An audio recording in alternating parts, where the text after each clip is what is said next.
अक्कलकोटला आलेला माणूस हा गाणगापूरला जातोच आहे आणि गाणगापूरचा रस्ता DLP संपलेली आहे। अक्कलकोट दुधनी रस्ता जो आहे तो खराब झालेला आहे। माझी विनंती आहे साहेब, त्या रस्त्याची अक्कलकोट गाणगापूरला जायचा रस्ता तो दुधनी रस्ता आपण पुनर्बांधणी करून द्यावं, तो नवा रस्ता बनवून द्यावा।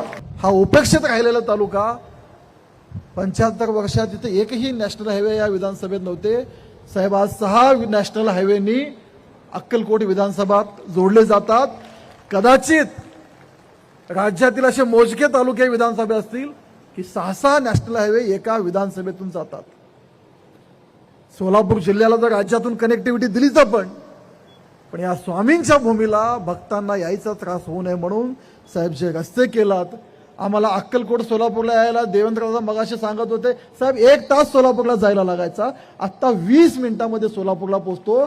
स्वामींच्या दरबारात स्वामींना नतमस्तक होण्यासाठी राज्यभरातील देशभरातील कुणीकडूनही, तुळजापूरहून येऊ दे, इकडून नागरसूर भागातून येऊ दे, तडवळ भागातून येऊ दे, सोलापूरहून येऊ दे, राज्यातून कुठून येऊ दे, आज डोळे मिटून स्वामी भक्त अक्कलकोटला येतात साहेब। पूर्वी कितीतरी अपघात व्हायचे, अक्कलकोटच्या जवळ व्हायचे, खूप साऱ्या लोकांचे फोन यायचे, पण आज रस्त्यांचा नेटवर्क एवढा चांगला झाला, आमच्या ऊसांच्या गाड्या कारखान्याला नीट चालले, शेतातला तयार झालेला माल आडतीला नीट चालला, आमच्या भगिनी मुली कॉलेजला जे शिकत नव्हते रस्त्यांमुळे ते शिकायला लागले साहेब। तुमच्यामुळं कितीतरी तलाव आमचे खोल झाले, आमच्या तलावांची साठवण क्षमता वाढली, पर्क्युलेशन वाढलं, या तुमच्या कामामुळे साहेब।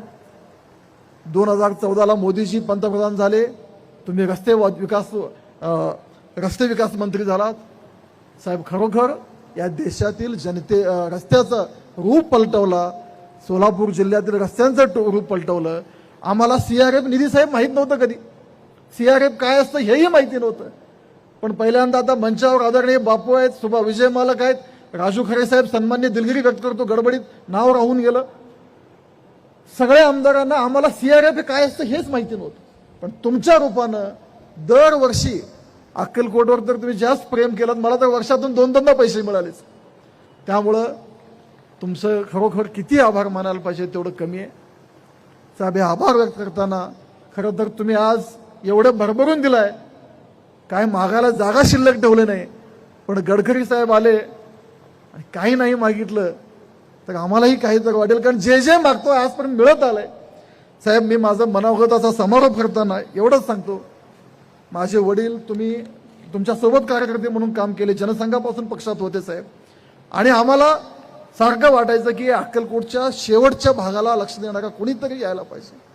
मोदीजी आले, तुम्ही आला, देवेंद्रजी आलेत, या आमच्या तालुक्यात आज अक्कलकोट मंदिराला पण गेला साहेब, रस्ते बदलत आहेत, शहराचं सुशोभीकरण होत आहे, रेल्वे स्टेशन नवीन झाले, एअरपोर्ट छान झालं, आमचं विमान सुरू झालं, खूप सारं योगदान या मोदी साहेबांचं या सरकारमध्ये या देशासाठी आमच्या तालुक्यासाठी राहिलेलं आहे साहेब। मी माझं मनोगत आटोपतं घेत असताना शेवटचे 1-2-3 माझे विनंती आहेत।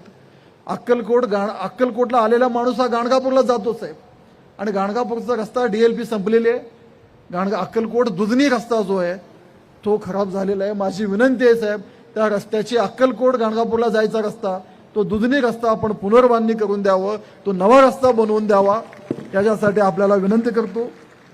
तसेच साहेब, नुकतंच जे मंजूर झालेलं मोहोळ कुरुल कामती वळसंग हा जो रस्ता आहे 740 कोटी रुपये आपण मंजूर केले, जवळपास साहेब ह्याच्यामध्ये 82 किलोमीटरचा रस्ता आपण केलात, पण माझ्या मतदारसंघातला वळसंग ते तांदुळी जो हैदराबाद हायवेला कनेक्ट होतो हा 22 किलोमीटरचा रस्ता त्यात मंजूर झाला नाही। माझी विनंती आहे तेवढा एकच पॅच आपण ठेवू नये, तर तोही आपण मंजूर करून द्यावा ही विनंती करतो। या व्यतिरिक्त साहेब, आपण यापूर्वी 2 उड्डाण पूल केलात, तिलाटी गेटला केलात, आणि दुधनीचा जो होता आम्हाला कर्नाटकाला कनेक्टेड जो रस्ता होता दुधनीचा रस्ता तुमच्यामुळे आज रेल्वे ब्रिज होतोय, 100 कोटी रुपये आपण दिलात। बोरीचं ब्रिज जिथं बोरी पुलाला महापूर आला की वाहतूक थांबायचं तो आपण मंजूर केलात, काम सुरू झालं। आज चेन्नई सुरत हायवेमुळे आम्हाला जो बार्शीला आम्हाला 2 तास जायचे आता 40 मिनिटात 30 मिनिटात बार्शीला पोहोचतो, तुळजापूरला 25 मिनिटात पोहोचू, नाशिकला 4 तासात पोहोचू, आम्हाला तिरुपती जवळ होईल, एवढे खूप सारे आपण कामं केले आहेत साहेब। आपले विशेष आभार व्यक्त करतो। या स्वामींच्या भूमीत पूर्वी जेवढे लोक यायचे आता 10 पटीनं भक्तांची संख्या अक्कलकोटला वाढले, छोटे छोटे रेस्टॉरंट वाढले, मोठे हॉटेल वाढले, लॉजिंग वाढलं. या अक्कलकोटचा अर्थकारण जर खऱ्या अर्थाने कोणी बदललं असेल तर माननीय गडकरी साहेब, हे आपल्यामुळं आमच्या अक्कलकोटचं अर्थकारण बदललं. येणाऱ्या भाविकांची संख्या वाढली, शहरातलं आर्थिक गणित आपण बदलून दिलात. आपलं खूप खूप आभार व्यक्त करतो. आपण जे आत्तापर्यंत केलात त्या कामाला तोड नाही, आम्ही तो शब्दात आपलं ऋण व्यक्त करू शकत नाही.